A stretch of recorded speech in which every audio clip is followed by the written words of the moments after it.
بسم اللہ الرحمن الرحیم۔ السلام علیکم ناظرین اکرام، آپ سن چکے ہوں گے کہ اس وقت کے پی کے اور بلوچستان کی وہی کیفیت ہے جو کیفیت ڈھاکہ کی تھی، مشرقی پاکستان کی تھی، جو آج بنگلہ دیش۔ میں بات کر رہا ہوں 1970 اور 1971 کے ان واقعات کی، جن واقعات کا میں پورے شعور کے ساتھ آپ کے سامنے گواہ بیٹھا ہوں، اور آج میں جو کچھ بھی کہوں گا میں مکمل ذمہ داری سے کہوں۔ مجھے جی آئی ٹی بلوا لے، مجھے ایف آئی اے بلوا لے، مجھے کوئی عدالت بلوا لے، مجھے کوئی کمیشن بلوا لے، کیونکہ میرا ملک ڈوب رہا ہے، میرا ملک ٹوٹ رہا ہے۔ ایک غفلت برتی تھی پنجاب نے، میں گواہ ہوں اس کا کہ سب پنجابی وہی کچھ کر رہے تھے جو آج اس سکرین پہ نجم سیٹھی، سہیل وڑیچ، سلیم صافی، مبشر لقمان، منیب فاروق اور اس کماش کے لوگ کر رہے ہیں۔ پہلے میں صورتحال سے آپ کو آگاہ کر دوں۔ اس صورتحال سے تو آپ آگاہ ہیں، اور آپ کو آگاہ رہنا چاہیے، لمحہ لمحہ آگاہ رہنا چاہیے۔ پھر میں آپ کو یہ بھی بتاؤں گا، یہ جو کچھ بھی اس وقت پاکستان میں ہو رہا ہے، پاکستان کی نہ صرف سالمیت، اس کا وجود خطرے میں ہے۔ اس کے محرکات کیا ہیں، اس کی وجوہات کیا ہیں، میں حل بھی بتاؤں گا، صرف تصویر آپ کے سامنے پیش نہیں کروں گا۔ تو سنیے ناظرین اکرام، آج سے دہائیاں پہلے یہی کچھ مشرقی پاکستان میں ہو رہا ہے۔ آہستہ آہستہ بات یہاں تک پہنچی جہاں آج بلوچستان اور کے پی کے میں ہے۔ اس وقت پوزیشن یہ ہے کہ بلوچستان کا زمینی راستہ پاکستان سے تقریباً کٹ چکا ہے۔ آپ نے نہ آئی ایس پی آر کی بات پہ جانا ہے، اور نہ ہی ان ٹٹو ٹرال اور بکاؤ قسم کے لفافہ صحافی اور اینکرز کی بات سننی ہے۔ وہ اس لیے کہ اب مسئلہ آپ کے ملک کا ہے، آپ کے وطن کا ہے، اس کی بقا اور اس کی سلامتی کا ہے۔ جگہ جگہ پہ پولیس چوکیوں پہ حملے ہو رہے ہیں بلوچستان اور کے پی میں، جگہ جگہ پہ پاک فوج کے ٹھکانوں پہ حملے ہو رہے ہیں۔ اب آپ کو کچھ نہیں بتایا جائے گا، اب آپ کو صرف یہ فلمیں دکھائی جائیں گی کہ فوجی جوان ہمارے بندوقیں لے کر جنگلوں میں اور صحراؤں میں پھر رہے ہیں، جتنا پیچھا کر رہے ہیں دہشت گردوں کا۔ آپ کو دکھائے جائیں گے پرانے فوٹیجز کہ یہ جناب غاریں ہیں جن میں دہشت گرد چھپے ہوئے تھے، ان غاروں پہ ہم نے قبضہ کر لیا ہے۔ صورتحال یہ نہیں ہے ناظرین اکرام، صورتحال یہ ہے کہ اب بلوچستان اس مقام پر پہنچ گیا ہے، یا اسے پہنچا دیا گیا ہے کہ اب تنگ آمد بجنگ آمد کا نظام وہاں شروع ہو گیا ہے۔ میں ایک بے حیا شخص کو دیکھ رہا ہوں جس کا نام ہے سرفراز بگٹی، اور وہ باٹا سا منہ لے کر، منحوس سی شکل لے کر وہ پوچھ رہا ہے کہ جی کہاں ہے جی۔ اسی طرح مغربی پاکستان کے حکام جو اس وقت مشرقی پاکستان میں متعین تھے، وہ بھی یہی کہتے تھے۔ جب صحافی پوچھتے تھے انہوں نے کہا تھا جناب یہ 2 یونٹوں کی مار ہے، یہ جتنے بھی دہشت گرد ہیں وہ دہشت گرد کہا جاتا تھا مشرقی پاکستان میں تنگ آئے ہوئے بنگالیوں کو۔ تو پھر کیا ہوا؟ پھر پاکستان ٹوٹ گیا۔ اور پاکستان کیسے ٹوٹا؟ ناظرین کرام، آج مجھے کہنے دیجیے، اس میں کوئی شک نہیں کہ اس میں قصور ہمارے سیاستدانوں کا بھی تھا، لیکن فوج نے پاکستان کو توڑا، یحییٰ خان نے پاکستان کو توڑا۔ یہ میں نہیں کہہ رہا ہوں، یہ حمود الرحمان کمیشن رپورٹ ہے، کوئی 3000 3500 صفحات پر مشتمل۔ جس وقت وہاں ایسے ہی حالات تھے اور اسی طرح کی باتیں کر رہے تھے یہ ترجمان مغربی پاکستان کے حکمران، بنگالیوں پہ زیادتیاں کرنے والے، اور پنجاب خاموش تھا، اسی طرح جیسے آج پنجاب خاموش ہے۔ پاکستان کے ٹوٹنے میں پنجابیوں کا بھی 50% حصہ ہے۔ خاموشی سب سے بڑا گناہ ہوتی ہے۔ یہ جو میں آپ کے ساتھ گفتگو کر رہا ہوں، کیا آپ یہ جانتے نہیں ہیں کہ کسی وقت بھی باہر ڈالا آ کے کھڑا ہو سکتا ہے، کسی وقت بھی پولیس پہلے بھی مجھے لے گئی تھی، لے جا سکتی ہے۔ لیکن یہ یاد رہے گا کہ میں، اگر کوئی یہ دعویٰ کرے کہ مجھ سے زیادہ کسی کو پاکستان سے محبت ہے، تو میں اس کے منہ میں ریت ڈال دوں گا مٹھی بھر کے۔ اس ملک کے لیے، میرے دوست کہتے ہیں میں کیوں نہ کہوں، اس ملک کے لیے میں نے اپنا لڑکپن اور اپنی جوانی جیلوں، قلعوں، پھانسی کوٹھڑیوں کی نظر کی ہے، اور اب اس عمر میں میں دیکھ رہا ہوں کہ وہی حال جو 1971 میں تھا وہی حال اب ہو گیا ہے۔ تو میں آپ کو بتا رہا ہوں، یہ حمود الرحمان کمیشن رپورٹ۔ آئیے کمیشن کا ایک ذرا چیپٹر، اس کا عنوان ہے، یہ میں نے نہیں دیا، یہ حمود الرحمان کمیشن رپورٹ یہ ان لوگوں نے دیا ہے جنہوں نے اس پہ تحقیق کی، تفتیش کی۔ عنوان ہے ایوان نے صدر چکلا بن گیا تھا۔ چلیں چند لائنیں میں پڑھ کے سنا دیتا ہوں۔ جنرل یحییٰ خان اور ان کے ہم نوالہ ہم پیالہ جرنیلوں کے ساتھ فلمی گلوکاروں، فلم ایکٹرسوں، دوسرے فوجی افسر، جوانوں، سیاستدانوں کی بیگمات बेटियों बहनों के नाजायज मुरासम का भी रिपोर्ट में जिक्र है, जिसकी तस्दीक हो चुकी है। ये कि मज़कूरा जर्नैल ना सिर्फ अपने मातहत सीनियर फौजी अफसरों बल्कि जूनियर फौजी अफसरों की बेगमां से भी नाजायज ताल्लुक रखते थे। मलका तरन्नुम नूर जहान, शेख हुसीना, अकलीम अख्तर रानी, शबनम, शगुफ्ता, तराना, नगमा, सरदार खिजर याटवाना की अहलिया, कराची, रावलपिंडी, ढाका, लाहौर वगैरह की बड़ी बड़ी शख्सियात की बेगमात ये रातों को 9 बजे जाती थी और नशे में धुत यशहान लड़खड़ाते कदमों से इन्हें छोड़ने गाड़ी तक आता था और उनका स्टाफ उन्हें संभालता था और उधर आग लगी हुई थी। ये था वो मंजर जनाबे वाला जिसकी वजह से पाकिस्तान टूटा। और आज क्या हो रहा है? आज भी वही कुछ हो रहा है। मैं किसी पे इल्जाम नहीं लगाता, जरूरी नहीं कि ये अय्याशियां हों। बेहिसी वही है, कसावत कल्बी वही है, मिट्टी और मुल्क के साथ अदम तल्लुक की कैफियत वही है, अपने जाती नफा और इक्तदार की हिस्स में मुल्क को दांव पर लगा देने वाला रवैया वही है।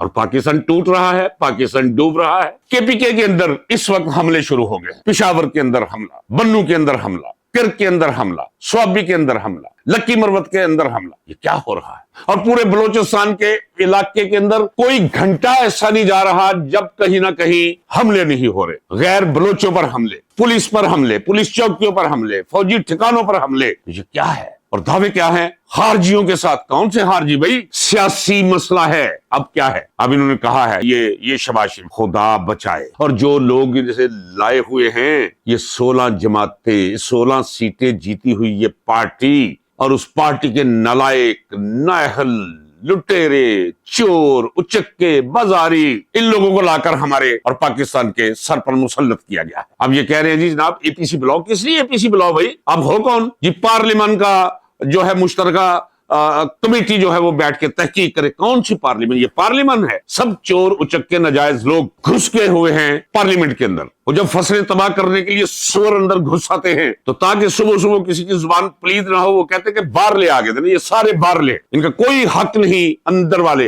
होने का। जीते हुए लोग बाहर। अब क्या है? जीआईटी बन रही है जी। अब जी एफआईए बुला रही है। अब जी जनाब ये डिजिटल दहशतगर्दी हम खत्म करेंगे, सवाल नामे देंगे। क्या कर लेंगे आप? अब तो फोन करें तो उसमें सबसे पहले बेल नहीं जाती, डराया जाता है लोगों को कि जनाब तौहीन रसालत, तौहीन रियासत, तौहीन शख्सियात, तौहीन अदाराजात में जो भी मुलव्वस होगा वो पकड़ लिया जाएगा, धर लिया जाएगा, तुम दिया जाएगा। और जो कोई ऐसी पोस्ट लिखेगा वो भी पकड़ा जाएगा, जो शेयर करेगा वो भी पकड़ा जाएगा, जो सुनेगा वो भी पकड़ा जाएगा। एक वहशत और दहशत और खौफ की फजा कायम कर रहे हैं। वो क्या हुआ?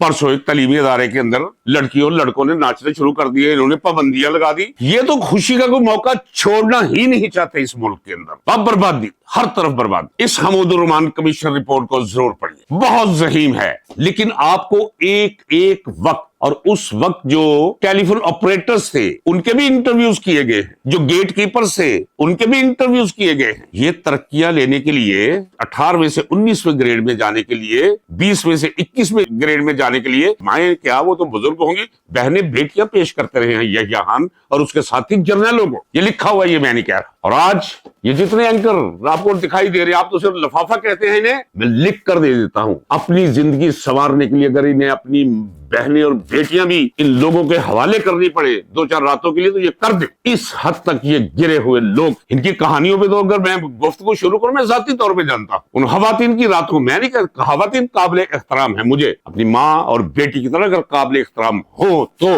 करतूत काबिल एहतराम हो तो। मैंने पहले भी कहा था अगर कोई बदनसीब औरत अपना दूध पीता बच्चा और 3 साल की बच्ची छोड़कर किसी आशना के साथ भाग जाए तो माँ के काबिल रहती है? नहीं। सहाफत बहुत आला पेशा है, लेकिन सहाफत के अंदर रंडियां घुस आई हुई है, रंडियां जिनकी रातों की कहानियां मुझ तक पहुंचती हैं और यहां स्क्रीनों पे आकर वो सिखाती हैं अखलाक, सियासत में बात करती हैं। इसी तरह ये सारे के सारे एंकर्स, पाकिस्तान टूट रहा है, पाकिस्तान डूब रहा है और ये लगे हुए हैं, बैठे हुए हैं। रियासत को तो आपने इस तरह रगीदा है जिस तरह नशे में धुत बाजारी अय्याश अकेली किसी रंडी के साथ भी वो सलूक नहीं करते जो रियासत के साथ, रियासत पर गालिब और मुक्तदिर लोगों ने वो सलूक रवा रखा हुआ है। तो फिर डराया जाता है जी रियासत के खिलाफ। किस रियासत के खिलाफ? इस रियासत को बचाने के लिए ये सारा शोर है, इस रियासत की इज्जत वापस दिलवाने के लिए ये सारा शोर है, ये सारा रिस्क मैं ले रहा हूं इस मुल्क और इस रियासत को बचाने के लिए, बाइज्जत बनाने के लिए, आइन की बालादस्ती कायम करने के लिए, सबको आइन के ताबे देखने के लिए। अब अगला मंजर मैं आपको बता देता हूं। ये नहीं कहे कि चारों आईजी मेरे सामने लाकर बिठा दे, मैं उन्हें सबक दे दूंगा, उन्हें बता दूंगा कि इस मुल्क में क्यों होने जा रहा है और क्या होने जा रहा है। अब अगला मरहला क्या है? मैंने अपने बच्चों से कह दिया है कि किसी जगह पे जहां 20 लोग इकट्ठे हों वहां खरीदारी करने के लिए नहीं जाना आपने। मैंने अपने बच्चों से कह दिया है नमाज जुमात आप मस्जिद में नहीं करनी आपने। मैंने कह दिया है कि किसी मस्जिद में जाकर नमाज अदा करना नहीं। अपने अल्लाह के हुजूर जहां भी हो वो अल्लाह वहां मौजूद है। कुरान करीम में है जिधर भी मुंह फेरो उधर अल्लाह है। जहां भी हो वहां खुदा मौजूद है। वहां नमाज पढ़ो, वहां तरावी पढ़ो, वहां इबादत करो। अब अगला मरहला ये है, आप कहेंगे शायद ये मैंने करवाया है। भाई एक विजन है, अगर विजन ना हो तो इंसान और गधे में फर्क क्या है? यहाँ भूखे नंगे ऐसे लोग मौजूद हैं जिनकी माँ बीमार है, किसी को कैंसर है, किसी के गुर्दे खराब हैं, किसी की बिजली कटी हुई है, थानों का खौफ है, जराइम भी नहीं हो पा रहे उनसे। अब क्या करेंगे अगर उन तक कोई पहुंच गया कि लो भाई 10 लाख रुपया ये बम पकड़ के इतने बजकर इतने मिनट पे वहां रख देना, वो रख देगा। पाकिस्तान के अंदर पूरी लाट तैयार है जो बेरोजगार है, जिनकी जेब में कुछ नहीं, जिनके चूल्हे बुझे हुए हैं, और फिर वो लोग जिन्हें हमने अपनी अफगान पॉलिसी की वजह से बर्बाद करके रख दिया। किसी के बेटे मर गए हैं, किसी के भाई मर गए हैं, किसी की मां मर गई, किसी का बाप मर गया, किसी खानदानों के खानदान तबाह हो गए। अब वो पाकिस्तान से इंतकाम लेने के लिए 24 घंटे सोचते हैं, और वहां भी मुल्ला मौजूद। ये हिंदुस्तान ने तमाम अजला, ये मैं नहीं कह रहा, ये सबको रिपोर्ट है, हर वो इलाका जो बलूचिस्तान से लेकर केपीके तक पाकिस्तान की सरहद को लगता है, इंडियन कौंसल खाने वहां मौजूद है। वो कौंसल खाने नहीं, वहां पाकिस्तान में ये दहशत गर्दाना कार्रवाइयां करने के लिए लोगों को तैयार किया जा रहा है। भारी रकूम तकसीम की जा रही है। एक तो वो है जो रकम लेकर करेंगे, एक वो है जो अपने इस दुनिया से दूसरी दुनिया में हमारी वजह से जो मुंतकिल हो गए उनका इंतकाम लेने के लिए करेंगे। तीसरी लाट वो है जिन्हें जन्नत और बहिश्त के तसव्वुर में मुब्तला करके उनसे कार्रवाई करवाई जाएगी। अब होगा क्या? एक ही वक्त में बस सुबह 10 बजे यहां धमाका, 11 बजे यहां धमाका, 12 बजे वहां धमाका। अब ये मंजर आने वाला, ताकि खौफ फैल जाए, ताकि बर्बादी फैल जाए, ताकि इंटरनेशनल सतह पे पता चल जाए कि पाकिस्तान जितना खौफनाक और तबाही के धाने पर पहुंचा कोई दूसरा मुल्क है ही नहीं। अखलाकी तौर पे तो हम जीरो हो चुके हैं, मुआशी तौर पे भी हम जीरो हो चुके हैं, तमाम ममालिक के बिलमुकाबले। अमन अमान के हवाले से हम जीरो हो चुके हैं, अदल इंसाफ के हवाले से हम जीरो हो चुके हैं। कोई ऐसा शुबा बाकी नहीं रह गया जिसमें हमने सबको सरपास करके नहीं रख दिया मनफी दायरों के अंदर। अब बाकी रह गई थी शहरी और समाजी जिंदगी, उसकी तबाही का सामान भी आप लोगों ने कर दिया है, बर्बादी फैला कर रख दी है। तो ठीक है, क्या कर सकता हूं मैं? चीख सकता हूं, चिल्ला सकता हूं, अपनी जान और अपनी आजादी को दांव पर लगाकर सच बोल सकता हूं। और इस दफा अगर पाकिस्तान को कोई नुकसान पहुंचा, उसमें पंजाब का हिस्सा फिर 50% से बढ़कर 60% होगा। आधा पाकिस्तान, वो लीडर जिससे आपने उम्मीदें व्यवस्था की, वो आपके लिए जेल में बैठा हो, आप घर बैठ के इफ्तारियां कर रहे हैं, आप सहरियां फरमा रहे हैं, और आपके साथ जिसका जो सलूक चाहे भेड़ बकरियों वाला डंडे के जोर पर वो कर रहे हैं, आप करवा रहे हैं। मैं फिर 70 साल की उम्र में, कि मेरी उम्र के लोग तो 4 पैसे नीचे पैर रखते हुए भी उन्हें जो 3 दफा सांस लेना पड़ता है, सारी जिंदगी सारी जवानी नजर करके मुल्क के कौम के आप फिर लगा हुआ। मुझे क्या लेना है ये जो जिन्हें आप ईवान कहते हैं, मैं थूकता भी नहीं उन पर, दूर खड़े होकर भी इस काबिल भी नहीं रह गया ये। तो नाज़रीन इकराम, अब वो वक्त आ रहा है कि जिस जगह भी 100 आदमी इकट्ठा है, आप वहां मत जाइएगा। इन्होंने अपनी हालत वो नहीं बदलनी, अपने रवैये नहीं बदलने, और वो क्यों अपने रवैये बदलने, ये याद रखिए। ये मैं नहीं कह रहा, ये मकूला है पूरी दुनिया का। मैं सिविलियन लोगों के बारे में नहीं कहता, वो तो बेचारे कुछ भी नहीं। ये तो ईद की खरीदारी हो रही होगी, कहीं किसी ने बच्चा उठाया होगा, किसी ने अपनी नन्ही मुन्नी बच्चियां पुनियां बांध के, और उधर से एक धमाका होगा, बच्चियां वो फजा में लुत्फरे उड़ जाएंगी। ये आपके मुल्क में होने जा रहा है। मैं कह रहा था आपको, चीख रहा था, चिल्ला रहा था। अच्छे भले लोग ये बैठे हुए लोगों को सबक सिखाने बैठे होते, वो मुझसे पूछते थे, जनाब क्या बलूचिस्तान में आप क्यों एग्जेजरेशन कर रहे हैं? और भाई एग्जेजरेशन नहीं कर रहा, और हमारे बड़े बता दिया करते थे कि बादल इधर से आ रहे हैं, ये बरसेंगे, कपड़े उतार लो नीचे से।